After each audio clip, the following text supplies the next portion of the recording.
les poches vides. Voilà comment il a détruit la monnaie avant de mourir. Et après, quand Kabila est venu, il a remis le franc.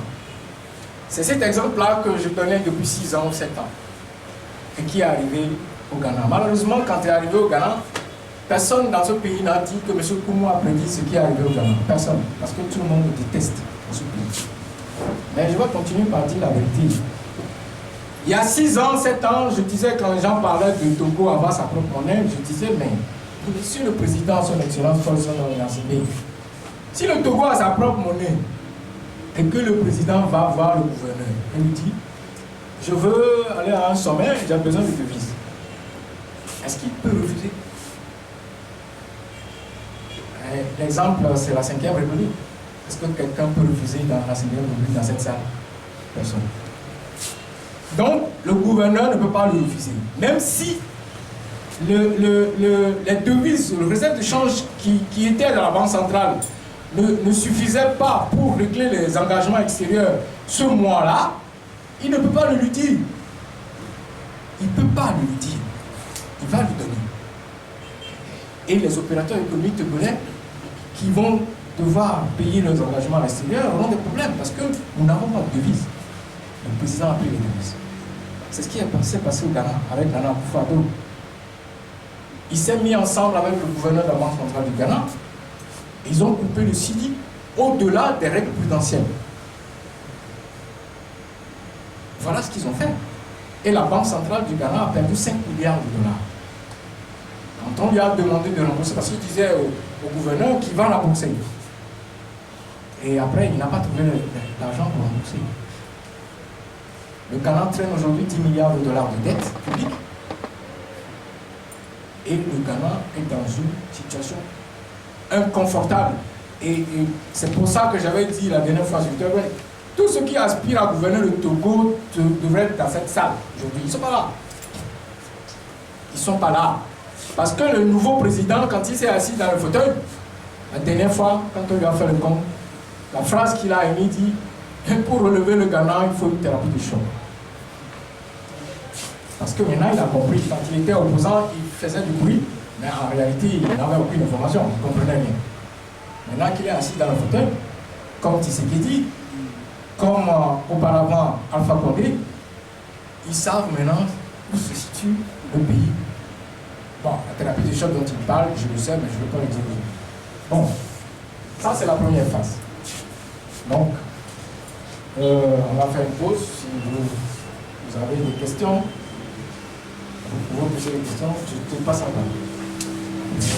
Merci, monsieur le conférencier, pour ce parti sur le franc CFA. On demande, d'abord, on demande à la CEDEAO. Ils ont inscrit dans le traité de la CEDEAO, depuis 1975, ils ont inscrit qu'ils vont nous faire des passeports CEDEAO et la carte d'identité CEDEAO. Nous sommes incapables de fabriquer une carte d'identité CEDEAO. Maintenant, on dit qu'on veut fabriquer une monnaie CEDEAO, une monnaie africaine. Lorsque j'ai appris qu'ils étaient en projection de l'éco-CEDEAO, j'ai publié un article dans Liberté et dans l'Alternative il y a plus 4 ans ou 5 ans, où je leur ai fait comprendre que avant d'avoir la monnaie CEDEAO, l'éco-CEDEAO, il faut faire un travail sur chaque économie. Et je leur ai sorti les convergences, les critères de convergence. Il y a certains plaisantins qui disent que les critères de convergence, c'est la France qui l'a imposé. C'est faux. Les critères de convergence d'une monnaie, d'une zone monétaire ou d'une monnaie, c'est la théorie économique. Ça vient de la théorie inventée par les Blancs. Lorsqu'au Ghana, ils ont un critère de convergence qui veut que pour couper le CIDI dans une année, il faut que la masse monétaire du CIDI coupé soit inférieure aux recettes fiscales d'une année N-1. Ça s'appelle un critère de convergence. Ça s'appelle une règle prudentielle qui est acceptée par tous les présidents ghanéens qui vont défiler, tous les chefs de gouvernement ghanéens qui vont défiler, tous les gouverneurs de la Banque centrale ghanéenne qui va prendre fonction, c'est que dans l'année 2025, s'il veut couper le CIDI, la valeur du CIDI qui va couper ne doit pas dépasser les recettes fiscales du Ghana de l'année 2024. Ça, c'est clair, c'est net. Si vous ne le respectez pas, vous risquez d'avoir ce qu'on appelle l'inflation, ou de l'hyperinflation. Et vous allez réduire le pouvoir d'achat de vos compatriotes. C'est une théorie. Ça n'a rien à voir avec une invention de qui que ce soit, de la France ou de je ne sais pas qui. Lorsque j'ai sorti le document sur les critères de convergence des pays de la CEDEAO, et j'ai publié ça, ils ont fait une réunion quelques semaines plus tard, il ne faut pas dire que c'est à cause de moi. Ils ont fait une réunion, ils ont dit, tout ça là, c'est reporté sine-die. Aujourd'hui, il n'y a plus de date, ils avaient annoncé 2027. Mais ils savent, ils comprennent.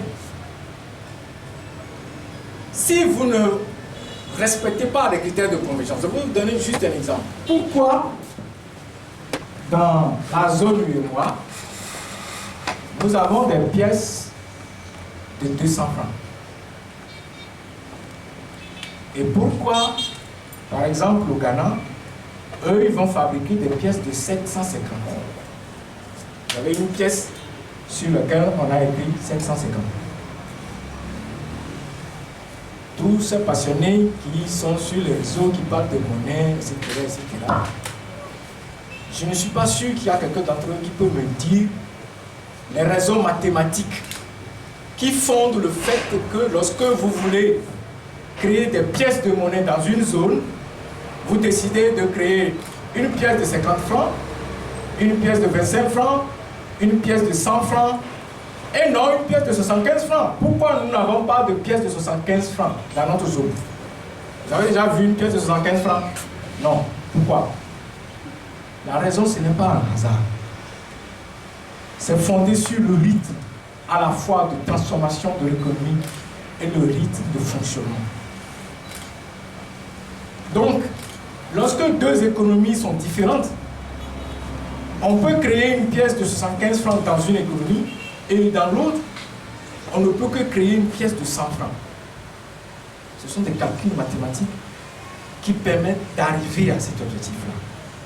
Maintenant, si vous ne faites pas de convergence, eh bien, vous ne pouvez pas vous réunir pour avoir votre monnaie. D'où l'histoire de la monnaie africaine. Si on veut créer une monnaie africaine aujourd'hui, mais il faut faire de la convergence sur ces quatre étapes. On va faire autrement. C'est la théorie qui le dit. Ce n'est pas Dodinete Koumou qui l'invente. Ce n'est pas la France qui l'a inventé. C'est la théorie économique que les Blancs ont inventée qui le dit. Si vous ne le faites pas, vous ne pouvez pas utiliser la même monnaie. Parce que vos économies n'évoluent pas au même rythme. Là, si quelqu'un ne veut pas comprendre ça, ça fait son problème. Il n'a qu'à dire ce qu'il veut à ses enfants. Moi, je veux dire la vérité à mes enfants. Et merci pour les réponses apportées. Est-ce qu'il y a d'autres questions? S'il y a des questions, s'il n'y en a pas, on passe à la... Oui. On prend...